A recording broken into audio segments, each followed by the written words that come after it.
And welcome back, everybody. I'm your host, Dr. Bob Lee, and on April the 17th, the film screening and panel discussion will take place at Lehman College. Joining us with all the details of Let My People Vote. Remember, let my people go. Let my people vote. We have Penny Prince of Lehman College and the filmmaker Gilda Brasch. We welcome you guys to the show. Thank you. Is that where it came from? Thank you. Let my people go? Pretty That was much, the idea behind although yeah. I'm the director of the film, but I took the name Let My People Vote from a movement that's been going on for voting rights in America. Yes, yes. So you guys have come together and put this film together, and tell us about it. Okay, well, I'm from Lehman College. I'm a professor of music, and I was one of the people who founded the Reentry Committee at Lehman. And our goal in forming that committee was to make Lehman an informed and welcoming community for people who are having a fresh start, coming back to college. And then we heard about Gilda's amazing film, and we definitely wanted to have her come to us, and so this whole event mushroomed. Wednesday night should be very exciting. Oh, okay. Yeah. So we have a film Wednesday night. Yeah. Yes, we have a film Wednesday night. We're very honored to be here. It's an actually award-winning short documentary on voting rights and the work of Desmond Meade and the Florida Rights Restoration Coalition in Florida. And it is a movement it has actually re-enfranchised 1.4 million voters in the state of Florida that were former felons. But now, after it passing with 65% of the vote in November, now it's being ripped up again in the Florida legislature. And this is very, very key at this moment because we're coming into the 2020 election. Yeah. And we are a nonpartisan film, but we want everybody to be able to vote. Is this a part of voter suppression? Yes, it is, Because if exactly. you're a felon, I understand you can't vote. Well, in the state now of you- Florida, you could not vote. You cannot vote. Right. But then when Amendment 4 passed during the midterms, it re-enfranchised this 1.4 million. But now it's under fire in the Florida legislature. Even though this amendment was approved by the Florida Supreme Court, the House and the Senate in Florida are trying to roll it back. So you saw this film, you said, hey, this would be a good thing. Yes. Let's set up and play this Right. somewhere. Well, our president at Lehman, Jose Luis Cruz, started a social justice series of talks, Yes. and we thought this would be perfect because it's talking not only about voting rights in general, but voting after incarceration. Yeah, So, yeah. So, and you've been doing this for a while. You said, let me put something together to expose this voter suppression. But it has a lot more to it than yes, actually, the reason I started doing this was 2016 was our first presidential election without the full power of the Voting Rights Act. We're talking about the 1965 Voting Rights Act that was passed by President Johnson and Martin Luther King. People, died for the VRA. And John Lewis was beaten on the Selma Bridge for the VRA. And as John Lewis says, what happened in 2013 was the Supreme Court, according to Representative Lewis, stuck a dagger through the heart of the VRA. And they said that the full protection of the Voting Rights Act was no longer necessary. So 2016 was our first election without those full protections.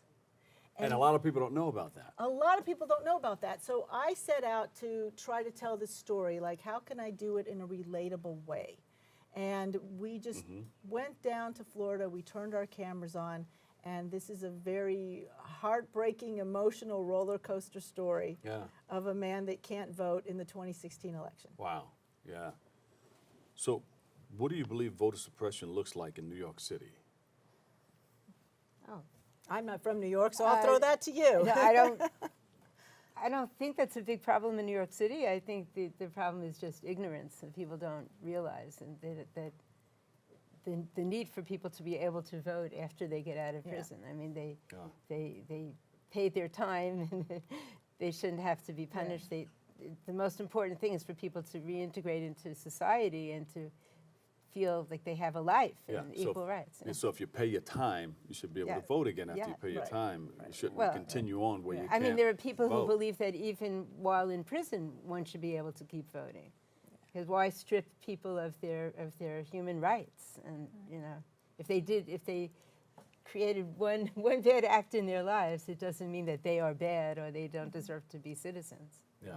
So what will people learn on the 17th? Well, they're going to learn more about this issue, and one of the things that's going on right now is the issue of voter suppression, which Stacey Abrams talked about in her rebuttal on the State of the Union address. Almost one of the first words out of her mouth is voter suppression is real. And actually, I've been talking to an amazing man. I don't know if you know the work of Reverend Barber. Yeah. Yeah, down in the Carolinas.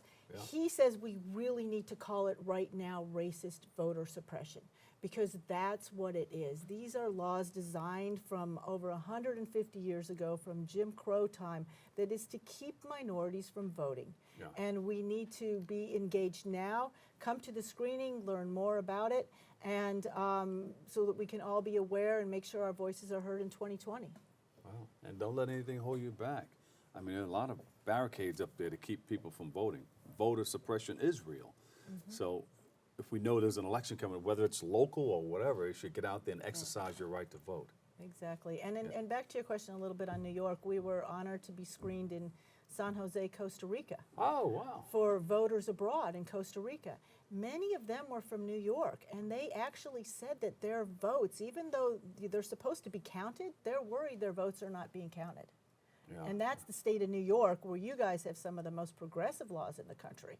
So it's kind of, you know, it needs work all around every single 50 state. Yeah, and you know, the young people out there, they had that big march on Washington. Remember, they were out there in full force. Definitely. They came up with something called REV. Register, Yes. educate, and Yes. vote. And that's the message that they're putting out there. They're spreading it all over the Yeah. country. Have you had them on the show yet? We don't have them here, but I went out there and got them and brought it back. Yes, we had it on WBLS, and I think I was able to bring some pieces back here to the Bronx, too. Also, we're very excited because Ben & Jerry's is giving us free ice cream Oh, on all Wednesday. right. On Yes, Wednesday Ben night. & Jerry's is a really progressive company that's in support of voting rights. So is Levi Strauss Company. Oh, good. They are both behind the film, so, Jeans and ice cream. well, you're going to get some At free least ice the ice cream. cream. At least the ice cream. And I'm going to wear a really cool jean jacket. Okay, great.